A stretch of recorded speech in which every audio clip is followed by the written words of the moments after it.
Friends, welcome back to my channel. இன்றைக்கி நம்ம என்ன பார்க்க போகிறோம் அப்படின்னா ரொம்ப ஈஸியான டேஸ்டியான பிஸ்கட் புட்டிங் தான். அதை எப்படி பண்ணலான்னு பார்க்கலாம் வாங்க. முதல்ல அதுக்கு தேவையான பொருட்கள் என்னென்னு பார்த்துக்கோங்க.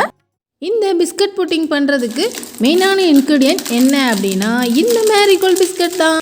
அதுக்காக மேரிகோல்ட் பிஸ்கட் ஒரு பாக்கெட் வாங்கி அதில் 12 பிஸ்கட் மட்டும் நமக்கு இந்த புட்டிங்க்கு போதுமானது தான். அதை மட்டும் எண்ணி எடுத்துக்கலாம். இந்த பிஸ்கட்டெல்லாம் நம்ம பொடியாக்கணும். அதுக்காக ஒரு மிக்சர் ஜாரில் இந்த பிஸ்கட்டெல்லாம் துண்டாக உடச்சி போட்டுக்கலாம். ஃப்ரெண்ட்ஸ், நீங்கள் இப்போ தான் நம்ம சேனலை புதுசாக பார்க்குறீங்க அப்படின்னா நம்ம சேனலை சப்ஸ்கிரைப் பண்ணிக்கோங்க. பக்கத்தில் இருக்க பெல் ஐக்கானையும் கிளிக் பண்ணிக்கோங்க. பிஸ்கட்டெல்லாம் இந்த மாதிரி நல்ல பொடியாக அரைச்சி எடுத்துடலாம். இப்போ இதை தனியாக எடுத்து வச்சுட்டு இன்னொரு குட்டி பவுல் எடுத்துக்கோங்க. அந்த பவுலில் 2 டேபிள் ஸ்பூன் அளவுக்கு சோள மாவு, அதாவது கார்ன்ஃப்ளவர் சேர்த்துக்கலாம். இதில் 1/4 கப் அளவுக்கு தண்ணி சேர்த்துட்டு மாவை நல்லா கட்டி இல்லாமல் கரைச்சி எடுத்து வச்சுக்கலாம். அடுத்ததாக அடுப்பில் ஒரு கடாய் வச்சுக்கோங்க. கடாயில் 1/2 கப் அளவுக்கு சீனி சேர்த்துக்கலாம். அந்த சீனி உருகிறதுக்கு 3 டேபிள் ஸ்பூன் அளவுக்கு தண்ணி சேர்த்துக்கலாம். லோ ஃப்ளேமில் சீனியை நல்லா உருக விட்டிங்கன்னா பாருங்கள், இந்த மாதிரி நமக்கு தேன் மாதிரி உருக ஆரம்பிச்சிடும், கேரமலைஸ் ஆயிரும். இந்த ஸ்டேஜில் வந்ததுக்கப்புறம் ஸ்டவ் ஆஃப் பண்ணிவிட்டு ஒரு பாத்திரத்தில் ஊற்றி வச்சுக்கலாம். உங்கள்கிட்ட கேக் மோல்டுலாம் இருந்துச்சுன்னா அதில் கூட ஊற்றிக்கலாம். நான் ரெடி பண்ண சீனி பாகுவை ஒரு சம்பளத்தில் ஊற்றிருக்கிறேன். அடுத்ததாக ஒரு பேனில் 2 கப் அளவுக்கு பால் சேர்த்துக்கலாம். நான் இப்போ தான் பாலை சூடு பண்ணேன் அப்படிங்கிறதுனால பால் ஹீட்டாக இருக்குது. நீங்கள் ஆறின பாலை கூட சேர்த்து சூடு பண்ணிக்கலாம். அடுத்ததாக 1/2 கப் அளவுக்கு சீனி சேர்த்துக்கலாம்.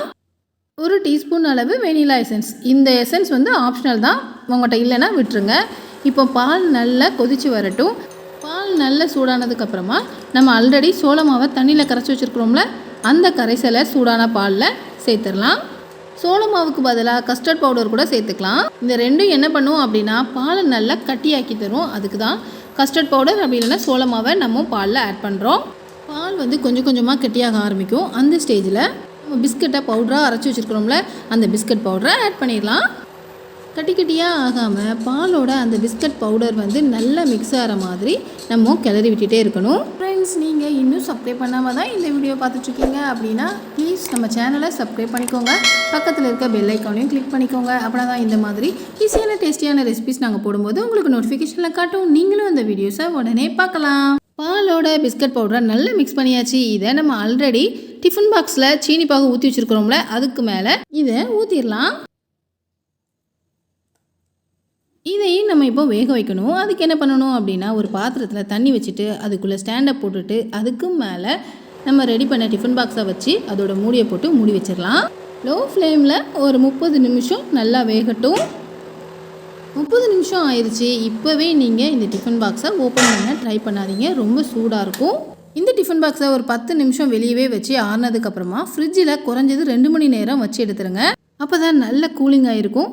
அதுக்கடுத்ததாக ஒரு பிளேட் எடுத்து அதை இந்த மாதிரி தலைகீழாக போட்டு அந்த டிஃபன் பாக்ஸை இப்படி திருப்பி கவுத்தி விடுங்க. டிஃபன் பாக்ஸை மெதுவாக அப்படியே மேலே எடுத்தீங்கன்னா நமக்கு டேஸ்டியான பிஸ்கட் புட்டிங் தயார். ஓகே ஃப்ரெண்ட்ஸ், நீங்களும் வீட்டில் இந்த பிஸ்கட் புட்டிங்கை ட்ரை பண்ணி பாருங்கள். டேஸ்ட் எப்படி இருந்துச்சு அப்படின்ட்டு கமெண்ட் செக்ஷனில் கமெண்ட் பண்ணுங்கள். மேலும் இந்த வீடியோ உங்களுக்கு பிடிச்சிருந்தது அப்படின்னா இந்த வீடியோவுக்கு ஒரு லைக்கை போடுங்க. அப்படியே உங்கள் ஃப்ரெண்ட்ஸ்க்கும் இந்த வீடியோவை ஷேர் பண்ணுங்கள். அது மாதிரியே இந்த மாதிரி ஈஸியான டேஸ்டியான ரெசிபீஸ்க்கு நம்ம சேனலை சப்ஸ்கிரைப் பண்ணி வச்சுக்கோங்க. ஓகே ஃப்ரெண்ட்ஸ், இதே மாதிரி வேறொரு ரெசிபியில் மீண்டும் சந்திக்கலாம். தேங்க்யூ, பாய்.